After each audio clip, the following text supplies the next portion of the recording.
During dinner, I saw my gold-digging granddaughter texting, "That wrinkly old hag needs to be put in a nursing home." I read it.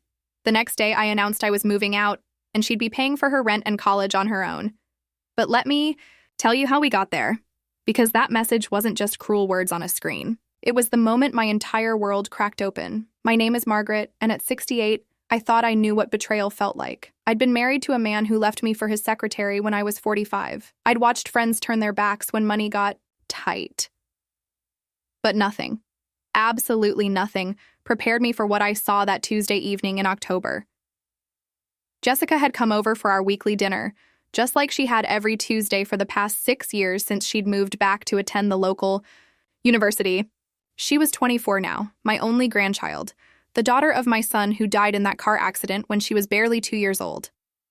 I'd fought tooth and nail for custody of her when my daughter-in-law couldn't cope with single motherhood and addiction. Before we continue, comment where you're watching from and subscribe to the channel. We'd love to see how far our stories are reaching.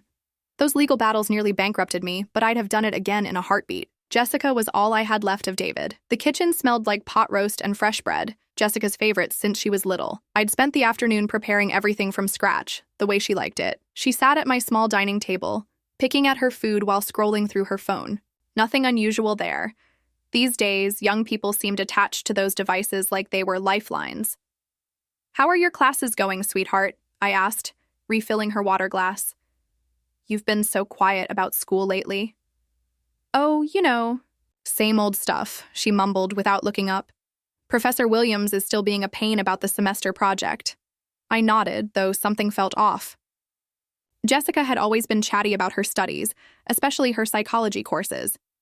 She wanted to be a therapist, she told me, to help people the way she wished someone had helped her mother. I was so proud of that dream, proud that despite everything she'd been through, she wanted to heal rather than hurt. "Do you need any extra money for textbooks this semester?" I offered. "I know they can be expensive." For just a moment, her typing stopped. She glanced up at me with an expression I couldn't quite read. "No, Grandma, I'm fine. You do enough already." That should have warmed my heart. Instead, something cold settled in my stomach. There was something in her tone, something that didn't match the words. I turned back to the stove to check on the apple crisp I'd made for dessert. That's when I heard the soft ding of her phone receiving a message, followed by her fingers tapping rapidly on the screen. Then another ding, more typing. I glanced over my shoulder and saw her face illuminated by the blue glow, her lips curved, in what looked almost like a smirk. "Everything okay, honey?" I asked. "Yeah, just texting Bree about this weekend." She didn't look up. "We're planning a girls' night out." I smiled, though my chest felt tight. Jessica rarely mentioned friends anymore, and when she did, it was usually to complain about how they didn't understand her busy schedule. The typing continued, rapid and constant, like she was having an intense conversation. I served the apple crisp and sat down across from her. She barely touched it, too focused on her phone. The blue light cast strange shadows across her face, making her look older somehow, harder. This wasn't the granddaughter I knew, the one who used to help me bake cookies and tell me about her dreams. "Jessica, could you put the phone away for a few minutes? I hardly get to see you anymore." She sighed dramatically but set the device face down on the table. "Sorry, Grandma, it's just been a crazy week." We talked for maybe 10 minutes about nothing important. Her job at the campus bookstore, the weather, whether she needed me to do her laundry. Standard grandmother-granddaughter conversation, though. It felt strained. Every few seconds, her eyes would dart to her phone, like she was desperate to pick it up again. Finally, she excused herself to use the bathroom. In her rush, she knocked over her purse, spilling its contents across the floor. I bent to help gather everything up, and that's when I saw it. Her phone had landed face up, the screen still lit, a message thread was open, and my own name was right there at the top. I shouldn't have looked, I know that. Privacy is important, especially for young adults trying to find their independence. But seeing my name stopped me cold. Why would Jessica be texting about me? The messages were with someone named Tyler, though I'd never heard her mention anyone by that name. My hands shook as I read the most recent exchange. "Tyler, when are you gonna make the move?" "Jessica, soon. That wrinkly old hag needs to be put in a nursing home anyway. She's getting too old to live alone." Tyler, LOL harsh, but prob true. "You checked out places yet?" Jessica, yeah, found one that takes Medicaid. Cheap as hell. Then I can have the house. I stared at the screen, my vision blurring. There were more messages above, but Jessica's footsteps were coming back down the hall. I quickly placed the phone back where it had fallen and pretended to be collecting her scattered lip balm and keys. "Thanks, Grandma," she said, scooping everything back into her purse. If she noticed anything different about my expression, she didn't show it. "I should probably head home soon. Early class tomorrow." I nodded, not trusting my voice. We said our usual goodbyes, her giving me a quick hug that now felt mechanical, rehearsed. I stood at the window and watched her drive away in the car I'd helped her buy, using money from the retirement fund I'd been building for 30 years. That night, I didn't sleep. I sat in my recliner, the one David had given me for my 60th birthday, and stared at the walls of the house I'd called home for 23 years. Every corner held memories of Jessica growing up. Her first steps in the living room, birthday, parties in the kitchen, homework sessions at the dining room table, reading bedtime stories in the guest room that became hers when she needed a place to stay during college. All this time, I thought I was building a legacy for her. I thought I was giving her stability, love, a foundation to build her life on. Instead, I was apparently just an obstacle to be removed, a wrinkly old hag standing between her and whatever she thought she deserved. The worst part wasn't even the cruel words. It was the casual way she'd written them, like discussing the weather. There was no conflict in her mind, no guilt. I was simply a problem to be solved, and the solution was to warehouse me somewhere cheap while she took over my life. As the sun rose on Wednesday morning, I realized I had a choice to make. I could pretend I'd never seen those messages, continue our Tuesday dinners, and pretend everything was normal. Or I could finally, for the first time in my 68 years, stop being everyone else's solution and start being my own person. The woman who had raised Jessica from a toddler, who had sacrificed her golden years to give that girl every opportunity, was done being taken for granted. I spent that sleepless Wednesday night drowning in memories I'd buried for years, 22 years ago, when Jessica was barely walking, and babbling gamma instead of grandma. I thought taking custody of her would be temporary. Just until Lisa got clean, got back on her feet after David's funeral. I was 46 then, finally starting to enjoy some freedom after raising my own kids, but Lisa never got better. The pills turned into harder things, and the harder things turned into a lifestyle that had no room for a toddler who needed stability. I remember the day the social worker called me. Jessica had been found alone in the apartment for 3 days while Lisa was on a bender. 3 days. She was so thin when they brought her to me, her little arms reaching out like she knew I was safety. I sold my dream house that year, the one Richard and I had planned to retire in, with the big garden and the reading nook by the bay window. I moved into this smaller place because it was closer to good schools and had a yard where Jessica could play. I told myself it was temporary, that once she was older, once Lisa got her act together, things would go back to my original plans. Lisa died of an overdose when Jessica was 8. I never told Jessica the real cause. I said it was her heart, which wasn't entirely a lie. I figured she'd been through enough trauma without knowing her mother chose drugs over living to see her grow up. From that day forward, Jessica was mine, completely. Not just my responsibility, but my purpose. I threw myself into being the parent she needed. PTA meetings, soccer practice, sleepovers with girls whose mothers looked at me with pity because I was the grandmother doing the mother's job. I didn't care about their looks. Jessica was thriving, and that was all that mattered. When she turned 16, I cashed in my 401k early to buy her a car. Not because she needed one, the school bus worked fine, but because she was embarrassed that other kids had cars and she didn't. When she got into state university, I took on extra shifts at the hospital where I worked in admissions.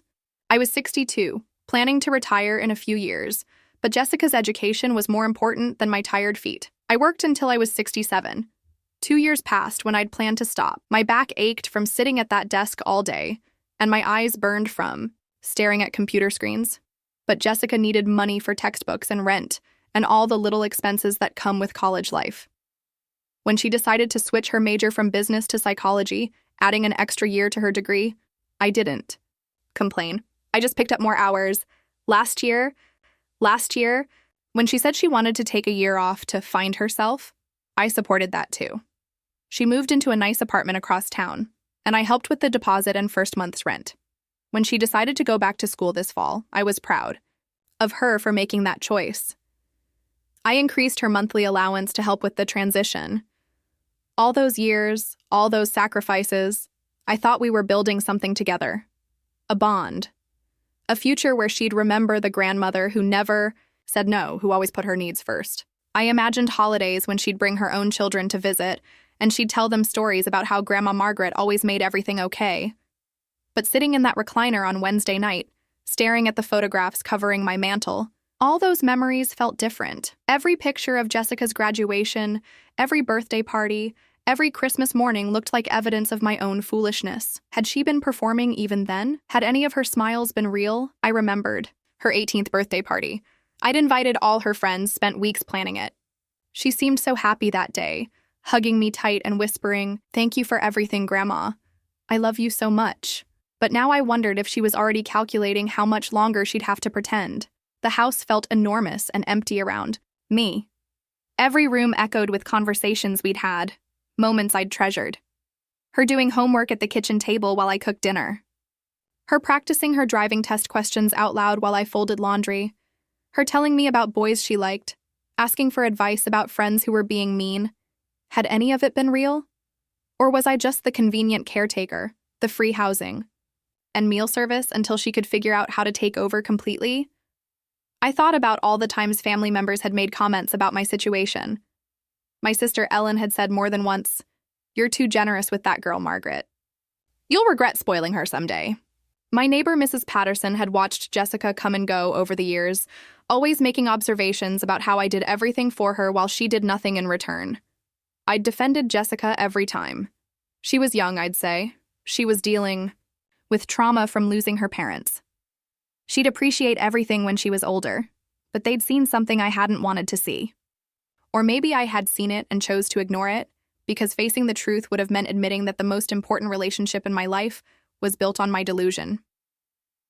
The clock on the mantel chimed 4 a.m., and I was still sitting there in my nightgown, surrounded by the evidence of a life spent in service to someone who called me a wrinkly old hag behind my back.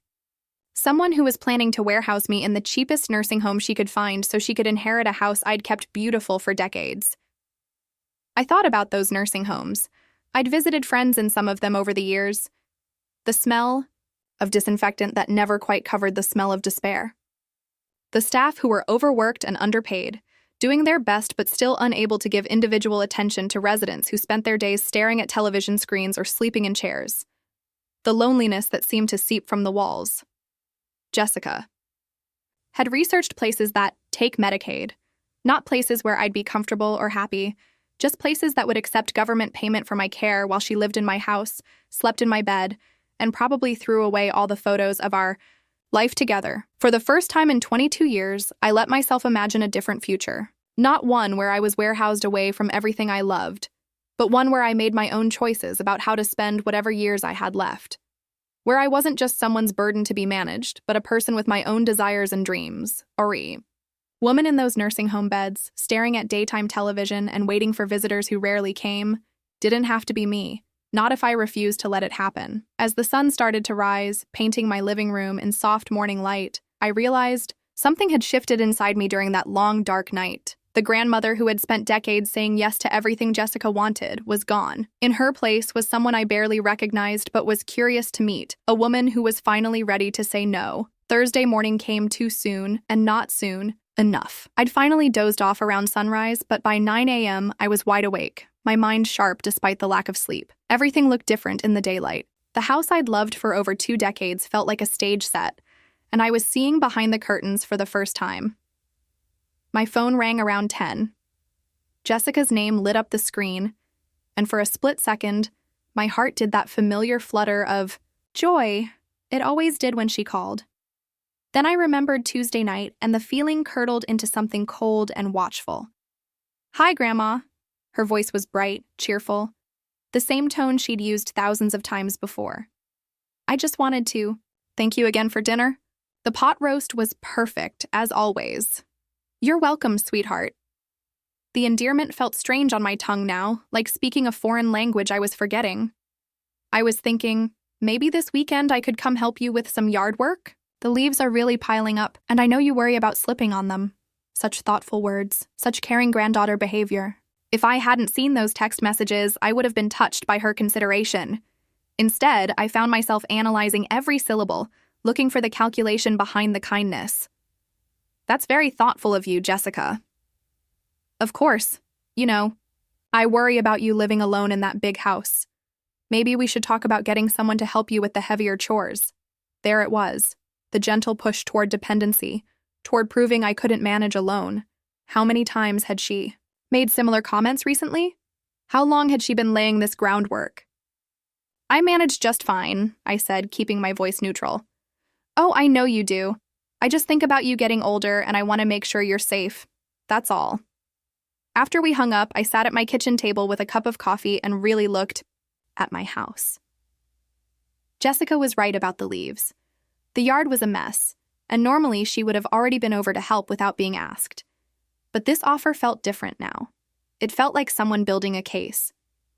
I spent the rest of Thursday paying attention in ways I hadn't before. I called Jessica around lunchtime to ask if she wanted to go grocery shopping with me, something we used to do together regularly. Oh, I can't today, Grandma. I'm meeting with my study group.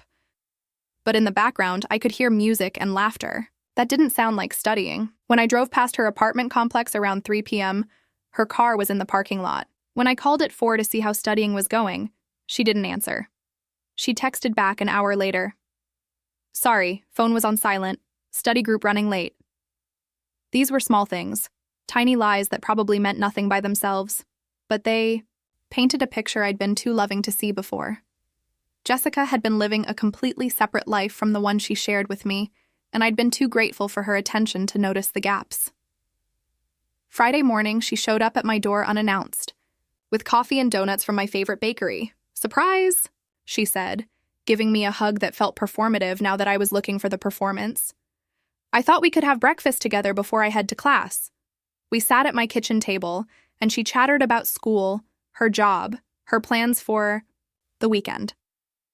I watched her face as she talked, looking for signs of the person who had called me a wrinkly old hag. But Jessica was a skilled performer. If I hadn't seen those messages myself, I never would have suspected the contempt hiding behind her smile. Grandma, can I ask you something? She leaned forward, her expression serious. Have you ever thought about what you'd want if something happened to you? Like if you got sick or couldn't take care of yourself? My coffee cup stopped halfway to my lips. What do you mean? I just worry about you being alone. I've been reading about elderly people who fall and can't get help or who forget to take their medications. I want to make sure you have a plan. I'm only 68, Jessica. I'm hardly decrepit. She laughed, but it sounded forced. Of course not. I just think it's smart to plan ahead. Maybe we could look at some nice assisted living places just to get an idea of what's available. For the future. There it was again. The gentle, caring push toward the outcome she'd already decided on. How many of these conversations had we had recently that I'd interpreted as loving concern instead of manipulation? I'm not ready for assisted living, I said firmly. Oh, I know. I'm not saying now. I'm just saying it might be good to research options. Some of these places have waiting lists. After she left, I found myself questioning every interaction we'd had over the past few months. The day she'd insisted on organizing my medications into weekly pill containers because she worried I might forget. The time she'd suggested I shouldn't drive at night anymore because older people have trouble with their vision. The afternoon she'd mentioned that my neighbor, Mrs. Patterson, had told her she was concerned about me living alone. Had Mrs. Patterson really said that? Or was Jessica creating a narrative, building a case for why I needed to be managed, controlled? Eventually removed, I called Mrs. Patterson. Oh, hello, Margaret. How are you feeling today? Feeling? I'm fine, Helen. Why would you ask? Well, Jessica mentioned you'd been having some dizzy spells. I've been worried about you. Dizzy spells? Spells? I hadn't had any dizzy spells. When did she tell you that? Last week, when I saw her leaving your house. She seemed so concerned about you. What a sweet girl, taking such good care of her grandmother. After I hung up, I sat in my living room and stared at the walls. Jessica had been telling people I was having health problems. She was creating a story about my decline, preparing everyone in my life for the day when she'd have to make the difficult decision to put me somewhere safe. The careful, methodical nature of it took my breath away. This wasn't a spur of the moment plan born from frustration or financial pressure. This was calculated, deliberate, long-term manipulation. Jessica had been managing my image and my relationships, crafting a narrative that would make her eventual betrayal look like loving sacrifice. I thought about all the people who would nod sympathetically when she announced that poor Grandma Margaret needed professional care. They'd praise her for being such a devoted granddaughter, making such a difficult choice. They'd never question whether I'd wanted to go, whether I'd had any say in my own future. For 22 years, I'd shaped my life around loving Jessica. I'd seen her as the child who needed me, the young woman I was helping to build a future. But she'd been seeing me as an asset to be managed, a problem to be solved, an obstacle to be removed when the time was right. The grandmother who had raised her with endless patience and sacrifice was nothing more than a wrinkly old hag standing between her and the inheritance she'd already decided was hers. I spent the weekend planning my words carefully. This wasn't going to be an emotional outburst or a tearful confrontation. At 68, I'd learned that the most powerful statements are made quietly with absolute certainty. Jessica had underestimated me, thinking I was just a frail old woman she could manipulate. She was about to discover her mistake. Monday morning, I called the Willowbrook Senior Community. I'd driven past their beautiful complex dozens of times. Over the years, admiring the landscaped gardens and the residents I'd see walking their small dogs or sitting on benches reading. It wasn't assisted living or a nursing home. It was independent living for active seniors, with 1- and 2-bedroom apartments, a community center, and optional meal plans. The tour was scheduled for Tuesday afternoon. By Wednesday morning, I'd put down a deposit on a lovely 1-bedroom unit with a view of their gardens. The move-in date was set for the 1st of November, just 3 weeks away. That evening, I invited Jessica for our usual Tuesday dinner. She arrived at 6:30 with flowers from the grocery store, probably picked up as an afterthought but presented as if she'd been thinking of me all day. "These are beautiful, sweetheart," I said, arranging them in a vase. "Sit down. Dinner's almost ready." She settled into her usual chair, phone already in her hand. I served the meal in silence, watching her pick at her food while typing. The normalcy of it struck me as almost funny. Here we were, going through the motions of our weekly ritual, while everything between us had fundamentally changed. "Jessica," I said, setting down my fork, "I have something to tell you." She looked up, probably expecting news about a doctor's appointment or a new medication. Her expression was polite, mildly interested. "I'm moving." Her phone slipped from her hand. "What?" "I've decided to move to Willowbrook Senior Community. I put down a deposit yesterday." The color drained from her face. "Grandma, what are you talking about? You love this house." "I do love this house. But I've realized it's time for a change. You can't just... What brought this on? Are you feeling okay? Have you been having more of those dizzy spells?" I met her, eyes steadily. "I haven't been having any dizzy spells, Jessica. I don't know why you told Mrs. Patterson I was." She blinked, and for just a moment I saw something flicker across her face. Fear, maybe, or surprise that I'd caught her in a lie. "Don't know what you mean. I never said." "It doesn't matter. What matters is that I've made my decision. I'm moving out at the end of the month." "But Grandma, this is so sudden. We should talk about this. Maybe look at some options together." "I've already looked at my options. Willowbrook is perfect for me." Jessica's hands were shaking now. What about the house? You can't just leave it empty." "I'm selling it." The words hit her like a physical blow. She actually rocked back in her chair, her mouth opening and closing without sound.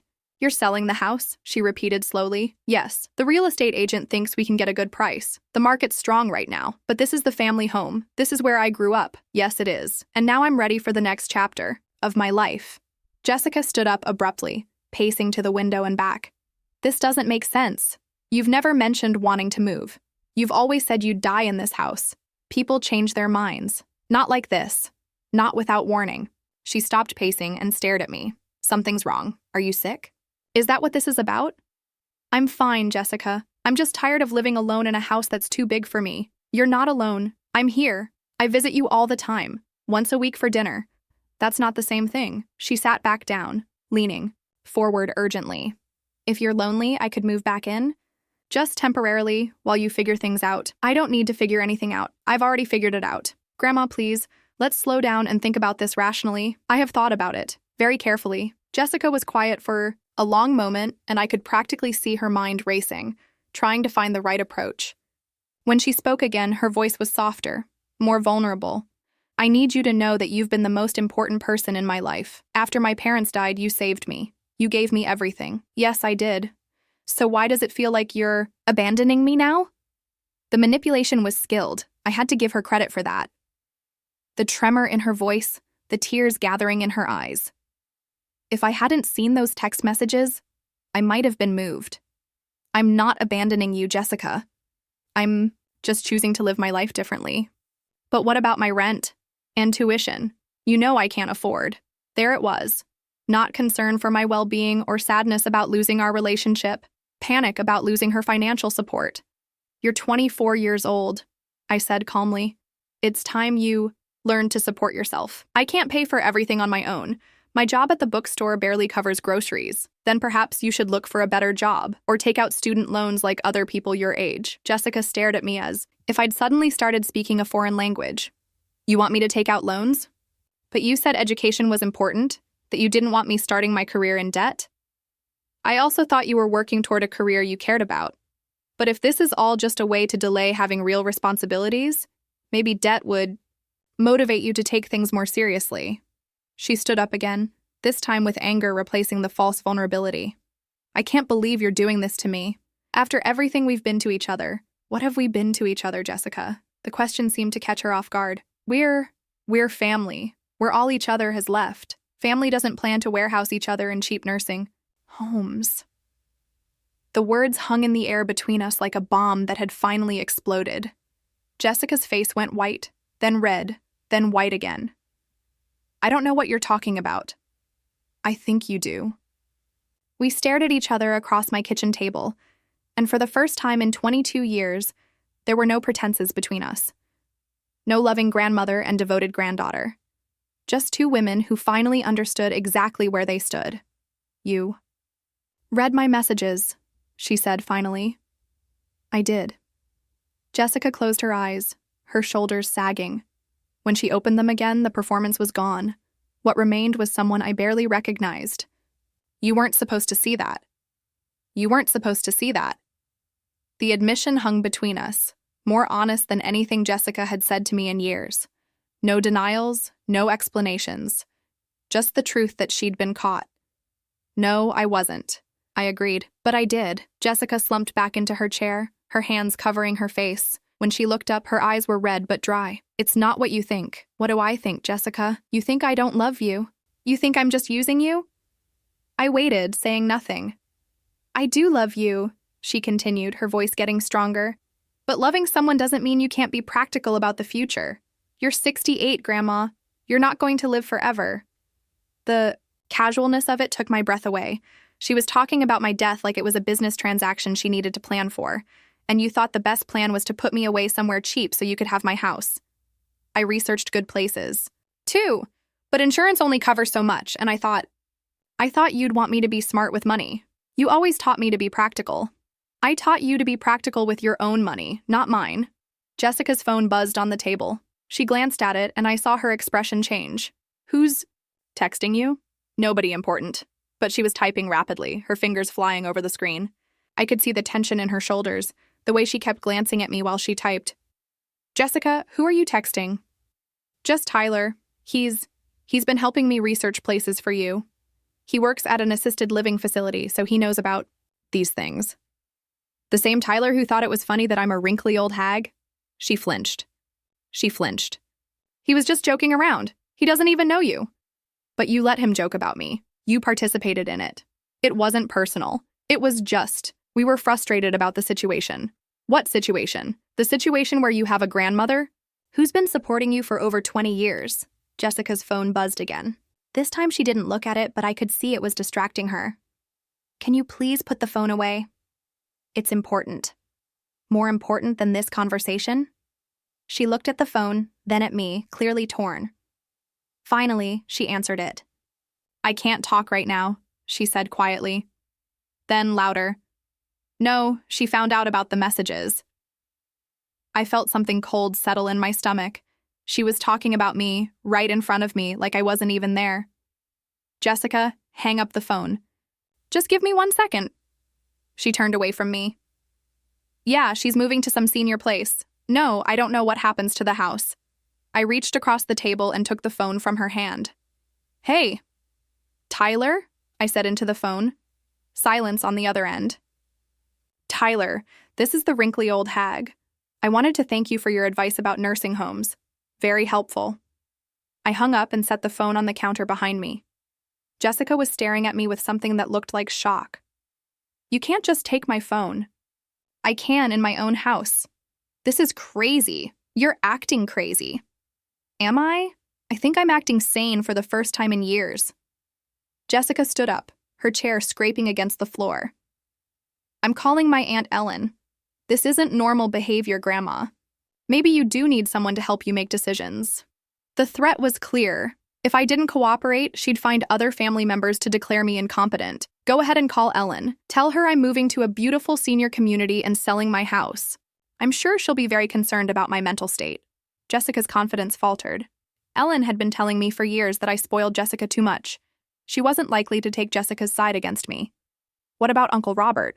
Or cousin? Mike? What about them?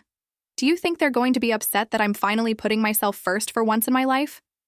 I could see her running through her options, trying to find someone who would support her position. But Jessica had never cultivated relationships with my family. She'd always been too busy, too focused on her own life. The only person she'd invested in was me, and only because I was useful. I can't believe you're doing this, she said finally. After everything I've meant to you, what have you meant to me, Jessica? She looked genuinely confused by the question. I'm your granddaughter. I'm your family. Family doesn't plot to put each other away. Family doesn't lie about health problems to create narratives. Family doesn't call each other names behind their backs. I made a mistake. I was venting to a friend. Everyone does that. Do they? Do you think I've ever called you names to my friends? Do you think I've ever talked about you as a burden I need to get rid of? Jessica opened her mouth, then closed it. For the first time, she seemed to be considering how her behavior might look from my perspective. I'm sorry, she said quietly. I'm sorry about the messages. I'm sorry I lied to Mrs. Patterson. I'm sorry I hurt you. It was the first genuine apology I'd heard from her, and it almost broke my resolve. Almost. I know you are. But sorry doesn't fix 22 years of taking me for granted. 22 years? What are you talking about? I've been grateful for everything you've done. Have you? When was the last time you did something for me?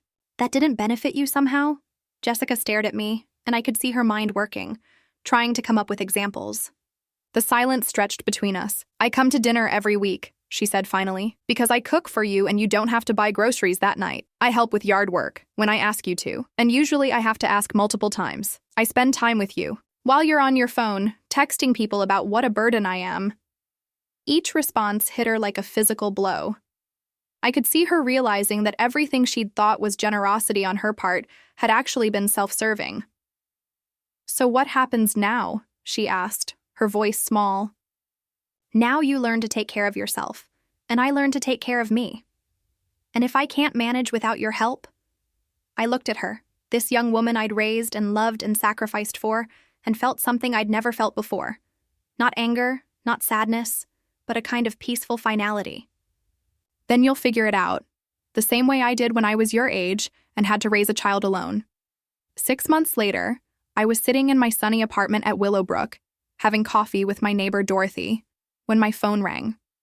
Jessica's name appeared on the screen, and my heart did that old familiar flutter before settling into something calmer, more cautious. Hi, Grandma. Her voice was different, quieter, less performative. Hi, sweetheart. I was wondering if I could come visit you this weekend, if that's okay. I looked out my window at the gardens where residents were tending small plots of vegetables and flowers. I'd like that. I have something I want to show you. Saturday afternoon, Jessica arrived carrying a small potted plant and looking nervous. She'd lost weight, and her hair was pulled back in a simple ponytail instead of the elaborate styles she used to spend hours perfecting. She looked younger somehow, more real. How are you? I asked, leading her to my small living room. I'm okay. Different, but okay. She looked around my apartment, taking in the way I'd arranged my furniture, the photographs on the walls. This is really nice, Grandma. I like it here. We sat in silence for a moment, both of us navigating this new dynamic. Jessica wasn't performing anymore, and I wasn't trying to anticipate her needs. We were just two people, figuring out how to be together. I brought you this, she said, holding out the plant. It's basil. I remembered how you always liked to grow herbs. Thank you. I took the pot, noting that it was healthy and well cared for, not something grabbed from a grocery store display. This is lovely. I've been learning to garden, she said. I got a job at the nursery across from campus. It doesn't pay much, but I like working with plants. What about school? I'm taking a break. I realized I wasn't ready for it before. I was just going through the motions because it was expected. She paused. Because it was easier than figuring out what I actually wanted. I nodded, remembering my own young adulthood, the pressure to follow paths that others had laid out for me. I got a second job too, she continued, waitressing at night. It's hard work, but I'm managing. Are you happy? The question seemed to surprise her. I don't know, but I'm not miserable either, and I'm learning things about myself I never knew before. We talked for 2 hours. Really talked, without phones or distractions or hidden agendas. Jessica told me about her jobs, about the small apartment she shared with a roommate, about how she'd had to learn to budget and cook and manage her time. It wasn't easy, but she was doing it. I owe you an apology, she said as she was getting ready to leave. Not just for the messages, but for not seeing you. For 22 years, you were just there, always available, always giving. I never thought about what you might want or need because I didn't think of you as a person with your own life. You were young. That's not an excuse. I was old enough to be grateful, old enough to be considerate. I hugged her goodbye, and it felt different from all the hugs we'd shared before. There was no desperation in it, no performance, just affection, between two people who were choosing to care about each other. After she left, I sat in my garden space, planting the basil she'd brought me. My neighbor Harold came over to admire it. Your granddaughter seems like a lovely young woman, he said. She's learning to be, I replied. That evening, I called my sister Ellen. How's Jessica doing? She asked. She's growing up. About time. You spoiled that girl rotten. Maybe, but maybe she needed to be spoiled for a while. Maybe we both needed to learn some lessons the hard way. And now? I looked around my apartment, at the life I'd built for myself. I had friends here, activities I enjoyed, a sense of purpose that didn't revolve around being needed by someone else. I was healthier than I'd been in years, both physically and emotionally. Now we're figuring out how to be family by choice instead of obligation. Jessica started visiting every few weeks. She'd bring updates about her life, ask about mine, and we'd spend time together without any agenda beyond enjoying each other's company. Sometimes she'd help me with small projects, but she never promised more than she could deliver. Sometimes I'd give her small gifts or help with advice, but I never gave more than I could afford to lose. One day, about a year after I'd moved to Willowbrook, Jessica arrived with a man about her age. Grandma, I'd like you to meet Tyler. I looked at the young man who had once laughed about me being a wrinkly old hag, and he had the grace to look embarrassed. Mrs. Margaret, he said, extending his hand. I owe you an apology. Yes, you do. I was wrong to say what I said. I didn't know you, and I was encouraging Jessica to treat you badly. I'm sorry. I studied his face, looking for sincerity. Thank you for saying that. Later, after they'd left, I thought about forgiveness and second chances. Jessica had needed to lose my support to discover her own strength. Tyler had needed to meet me to understand that I was a person, not just an obstacle, and I had needed to step away from being needed to remember who I was, beyond my roles as grandmother and caretaker. At 69, I was finally living for myself. I had a small circle of genuine friends, hobbies I'd never had time for before, and a relationship with my granddaughter that was based on mutual respect rather than dependency. The house I'd sold had given me enough money to live comfortably for the rest of my life. The granddaughter I'd raised had grown into a woman who could stand on her own feet. And the woman I'd buried under decades of self-sacrifice had finally found her way to the surface. Some stories end with dramatic confrontations or tearful reconciliations. But the best stories, I think, end with quiet growth and small daily choices to do better. Jessica learned to value what she'd taken for granted. I learned to value myself. And together we learned that real love doesn't come from obligation or guilt, but from choosing each other freely. Every morning, I wake up in my sunny apartment and make choices about how to spend my day. Some days I choose to call Jessica. Some days I choose to tend my garden or read a book or have lunch with friends. The key word is